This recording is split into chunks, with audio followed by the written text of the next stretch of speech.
The midnight saloon. The wind whispered softly through the empty desert, brushing over brittle grass and stirring the dust that clung to the forgotten trail. A lone traveler rode slowly, his horse's hooves muffled in the dry earth. His eyes were heavy, the weight of a long journey pulling him toward exhaustion. Yet ahead, through the haze of night, something unexpected flickered, a light, faint and golden. A saloon. He tugged gently on the reins, disbelief prickling at the edge of his mind. There shouldn't be a saloon here. Not in the middle of nowhere. Yet there it stood, its wooden frame weathered but sturdy, as if untouched by time. The sign above the door swayed slightly in the breeze, its faded lettering barely visible, Midnight Saloon. The traveler dismounted, boots sinking into the soft dust as he approached. The place was quiet, too quiet. No laughter, no shouting, no clinking of glasses. Only the low hum of wind and the creak of the saloon's swinging doors, beckoning him in. Curiosity outweighed caution. He pushed the doors open and stepped inside. The air changed immediately, warm, inviting, filled with a faint scent of wood smoke and something sweeter, like honeysuckle. Soft, ethereal music played from a piano in the corner, though no one sat at its bench. The room glowed with the light of countless lanterns, their flames dancing like lazy fireflies. At the bar, a man stood polishing glasses, his movements slow and deliberate. He looked up, meeting the traveler's gaze with eyes that held the calm stillness of a lake at dawn. He didn't speak, only nodded in welcome, as if he'd been expecting him. The traveler moved further in, the wooden floor creaking beneath his steps. He glanced around. There were others.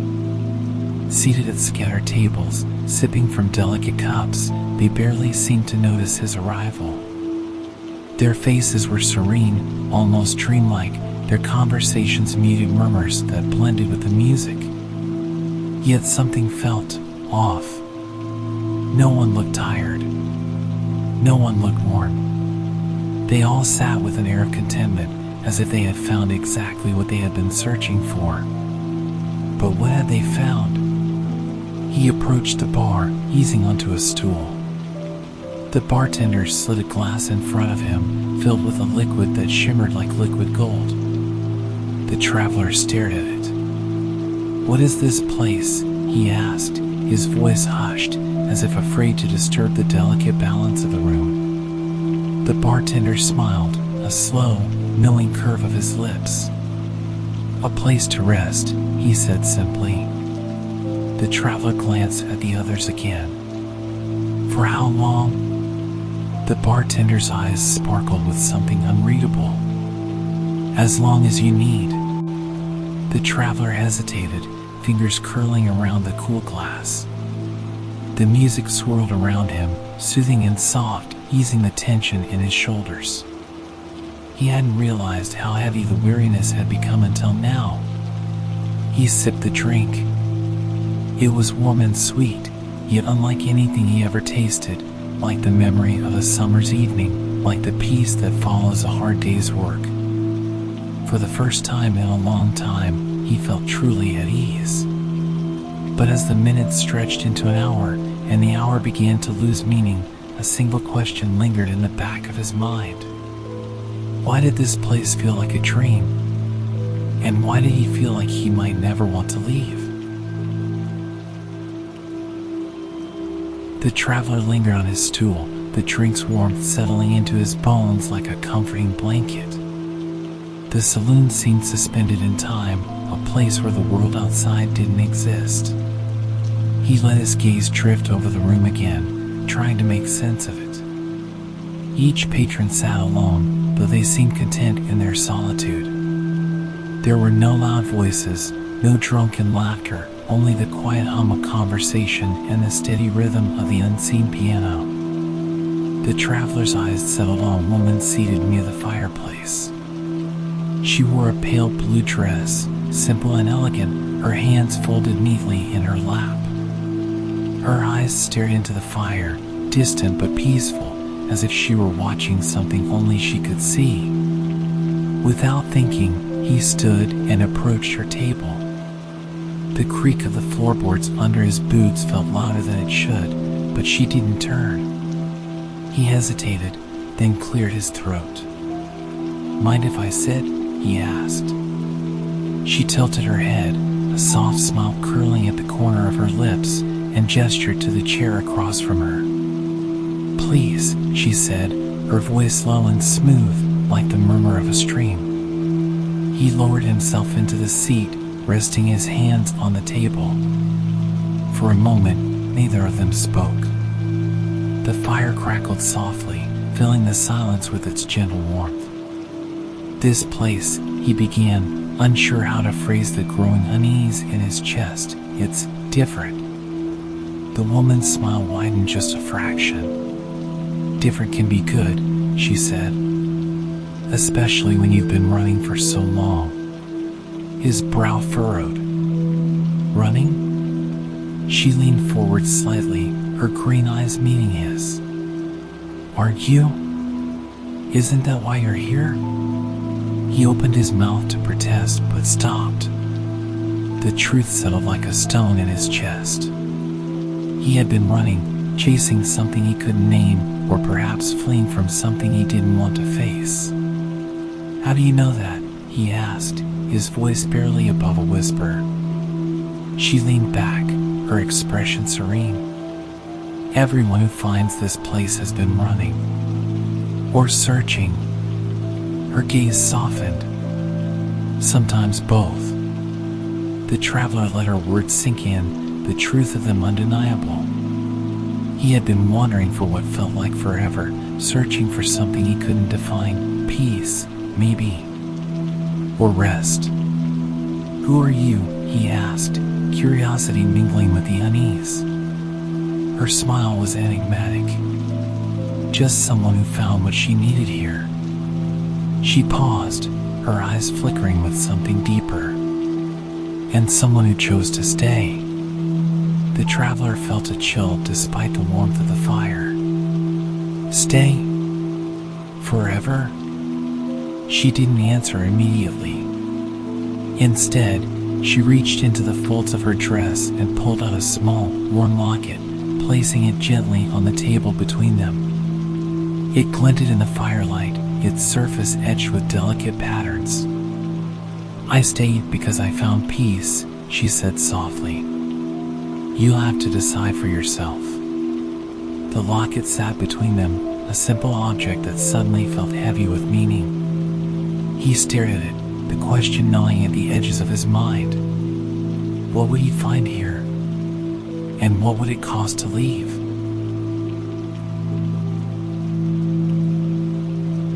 The traveler's eyes lingered on the locket, its surface worn smooth by years of touch. He wanted to ask what was inside, but something in the woman's gaze stopped him. It wasn't fear, it was a calm acceptance, as if she'd already made peace with whatever story the locket held. "Did you lose someone?" he asked gently. Her fingers brushed over the locket, almost absently. "No," she said, her voice soft. "I let go." He frowned. "What does that mean?" She smiled, a little wistfully. "It means sometimes, to find peace, you have to stop holding onto the things that weigh you down, even if they feel like all you have left." The traveler felt the weight of her words settle on his chest. He thought of the road behind him, the endless miles spent chasing something he couldn't quite name. Maybe he'd been holding on too tightly to the idea that peace was something he had to earn, something always just out of reach. "Does everyone here have a story like that?" he asked, glancing around the room at the other patrons. She nodded. "Most do. Some come to forget. Others come to remember.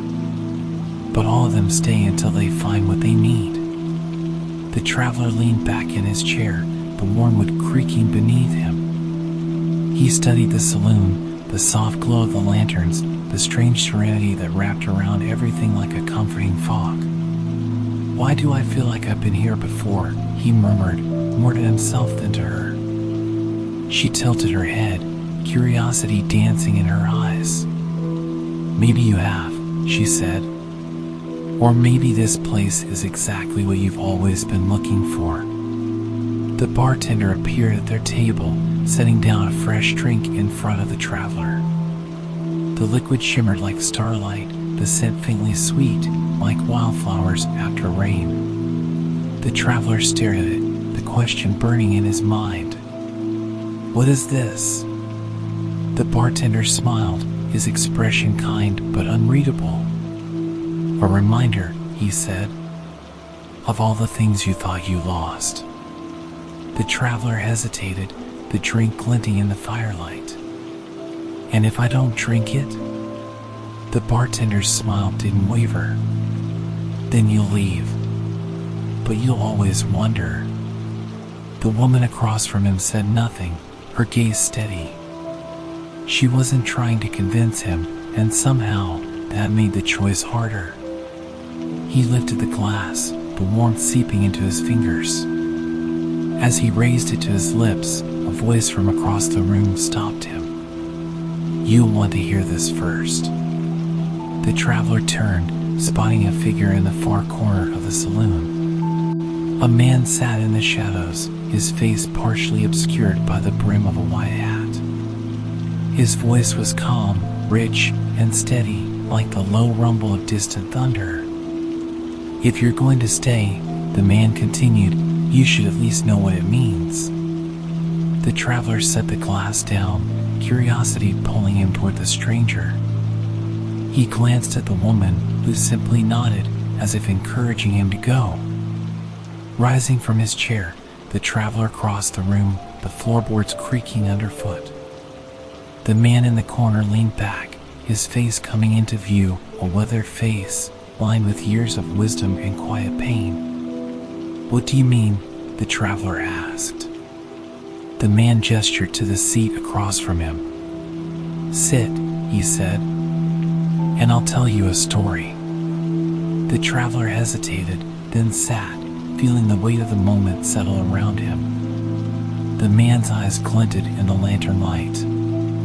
"This saloon," he said, "isn't just a place to rest. It's a place where the lost come to find themselves."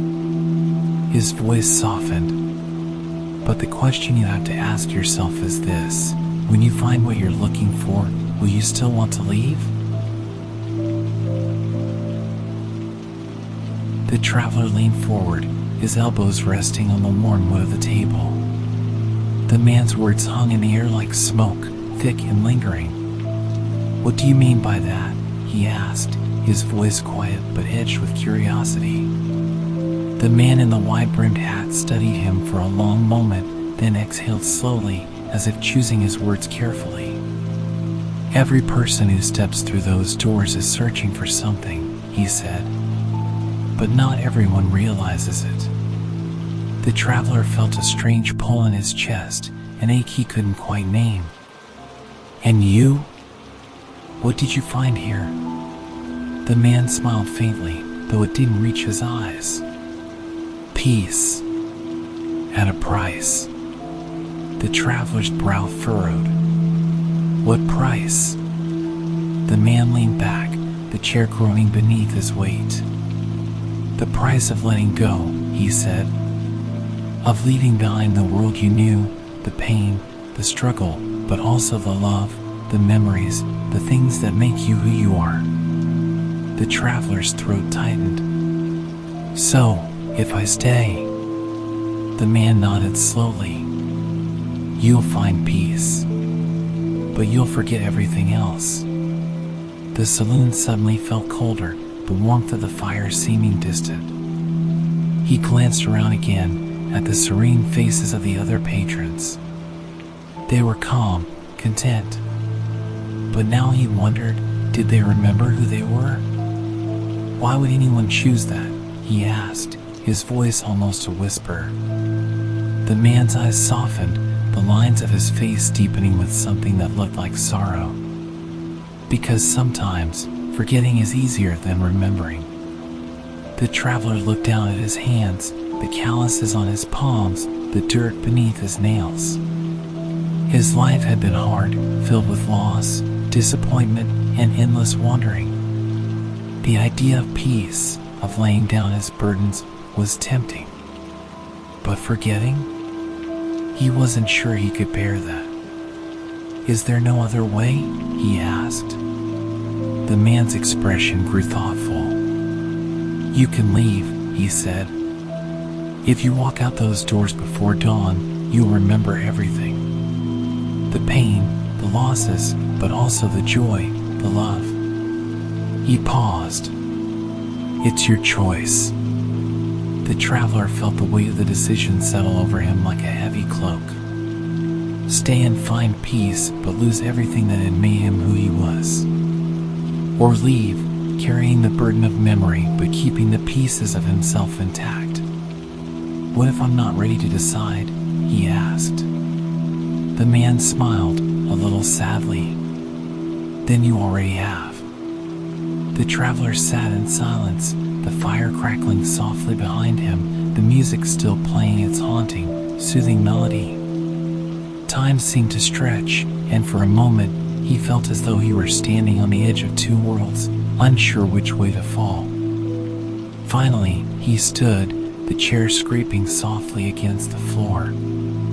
"Thank you," he said, his voice steady. The man tipped his hat. "Safe travels, stranger." The traveler turned and walked toward the door. Each step felt heavier than the last, but the weight wasn't unbearable. It was real. It was his. He pushed the door open, the cool night air rushing in to meet him. He took one last look at the saloon, the warm light spilling out onto the dirt road, the soft hum of music fading as he stepped outside. The door swung shut behind him, and the world felt sharper, clearer. The stars above were bright, the wind cool against his skin. He mounted his horse, the saddle familiar and worn, and with a deep breath, he urged the animal forward. As the saloon disappeared into the darkness behind him, the traveler realized something. Peace wasn't something you found. It was something you carried with you. And for the first time in a long while, he knew exactly where he was going. The traveler rode slowly, the rhythmic sound of the horse's hooves breaking the stillness of the night. The moon hung high above the desert, casting silver light across the endless landscape. The saloon, with its warm glow and haunting allure, was gone, swallowed by the darkness. He felt the crisp air on his face, the scent of sagebrush and dust familiar and grounding. Every step forward felt lighter, as if the burden he carried for so long had eased just a little. But there was no forgetting what he'd left behind. He thought of the woman in the blue dress by the fire, her serene smile and the locket resting on the table. He thought of the bartender's cryptic words and the quiet sorrow in the man's eyes. They had found their peace, but it was a peace built on letting go of everything they'd ever known. The traveler wasn't ready for that. Not yet. As he rode, the memories began to return, some clear, some hazy. He remembered the faces of those he'd loved and lost. The laughter that once filled his days and the ache that followed when it was gone. The joy and the heartbreak intertwined like the twisting branches of an ancient tree. And though it hurt, the pain felt real. It reminded him that he was still alive. Hours passed, the desert stretching out in every direction, endless and quiet. The first hint of dawn began to paint the horizon in soft shades of pink and gold. The stars faded one by one, retreating into the sky as if making way for the sun. He came to a small rise and paused, dismounting from his horse. The horizon stretched before him, vast and endless, but in the distance, he could see the faint outline of another town, a place not unlike the one he'd just left. He stood there, watching the sunrise, the warmth slowly creeping over the land. For the first time in what felt like years, he allowed himself a small smile. Maybe the journey wasn't about finding peace in a single place. Maybe it was about carrying the memories, the good and the bad, without letting them weigh you down. And maybe, just maybe, the road ahead held something he hadn't yet imagined. As the sun broke over the horizon, the traveler mounted his horse again and rode toward the distant town, his heart lighter, his spirit unburdened. The midnight saloon was behind him, but its lessons remained. Peace wasn't found in forgetting. It was found in remembering and choosing to keep going anyway. Thank you for listening. I hope you enjoyed the story. If you have any thoughts, feedback, or ideas for future stories, please leave a comment below. I'd love to hear from you. Now, sit back, relax, and enjoy the soothing background music for a while. Wishing you a peaceful night.